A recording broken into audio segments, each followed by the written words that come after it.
Admin panel পরিচিতির এই পর্বে আমরা দেখব যে অ্যাপিয়ারেন্সের আন্ডারে মেনুস নামে যে সেকশনসটা আছে এখানে আসলে কি করা যায় বা কি জন্য এটা লাগে। এটাতে আপনি এখানে দেখতে পাচ্ছেন যে বাম পাশে আছে হচ্ছে বিভিন্ন ধরনের আপনার অ্যাভেলেবল যে পেজগুলো আছে অলরেডি এখন সাইটে সেগুলোর একটা লিস্ট। এখানে দেখতে পাবেন হচ্ছে পোস্টগুলোর লিস্ট। এখানে দেখতে পাবেন হচ্ছে আপনি যদি কাস্টম কোনো লিঙ্ক অ্যাড করতে চান মেনুতে, ক্যাটাগরিতে এখানে কোনো অ্যাভেলেবল ক্যাটাগরি যদি থাকে যেগুলো আপনার সাইটে এখন আছে সেগুলো।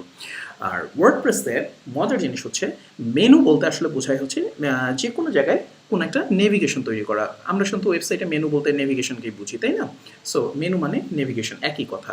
ওয়ার্ডপ্রেসে মেনু কোনো একটা থিমে, এই যে আপনি ওয়ার্ডপ্রেসে বলছি অ্যাকচুয়ালি থিমে কোনো একটা জায়গায় যদি আপনি মেনু দেখাতে চান সেটার জন্য আগে যেখানে দেখাবেন সেই জায়গাটাকে রেজিস্টার করা লাগে, সেটাকে বলা হয় মেনু লোকেশন।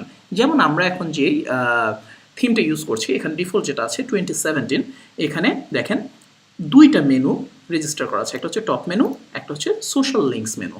সো এই যে এখানে আছে এই যে মেনুগুলো তৈরি করা যাচ্ছে এখানে এগুলোকে আপ ডাউন মানে আগে পিছিয়ে করা যাচ্ছে, চাইল্ড হিসাবে করা যাচ্ছে একটা আরেকটা চাইল্ড, এমনকি এরপরও আরও লেভেল বাড়ানো যাচ্ছে, নেস্টিং করা যাচ্ছে। সো এই ব্যাপারগুলো করার জন্যই মূলত মেনু সেকশন। সো যাতে আপনার থিমের এন্ড ইউজাররা অর্থাৎ ক্লায়েন্টরা বা আপনার থিম যারা কিনবে বা ফ্রি ইউজ করবে তারা এখানে এসে যেন থিমের জন্য নেভিগেশন বা মেনুগুলো ডিজাইন করতে পারে। ডিজাইন করে তারা যেই সেকশনের জন্য বলে দিবে যে এই সেকশনে দাও, দিয়ে সেভ।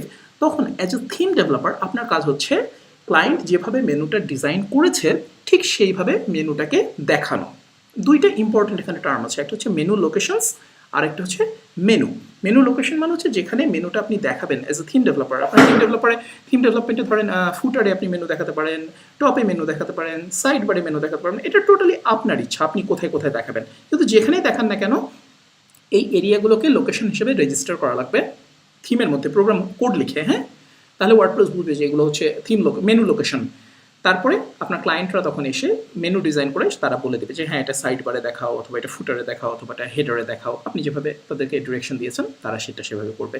সো মেনু সেকশনটা খুব খুব ইম্পর্ট্যান্ট। এবং ক্লায়েন্টরা এই যে এখানে ইচ্ছা করলে যে কাস্টমস লিঙ্কস সেকশনে এসে তারা কিন্তু যে কোনো লিঙ্ক একটা মেনু হিসেবে অ্যাড করবে। মনে করেন আমি যদি একটা গুগলের মেনু অ্যাড করতে চাই, google.com, এই যে ক্লিক করলাম, দেখেন এই যে চলে এসছে গুগল। আমরা যদি এখন এটা সবার উপরে দেখাচ্ছি ফেসবুকের উপরে, তাহলে আমি জাস্ট টেনে এটা ফেলাই দেবো। ক্লায়েন্ট করবে, করে সেভ করলে সাথে সাথে থিম ডেভেলপার আপনার কাজ হবে সাইটেও একইভাবে এই অর্ডারেই জিনিসটা দেখানো। ওকে, আর এখানে বিভিন্ন ধরনের এই যে থিমে অ্যাভেলেবল এখন এই মুহূর্তে যে লোকেশনগুলো আছে সেই লোকেশনগুলো এখানে দেখা যায়।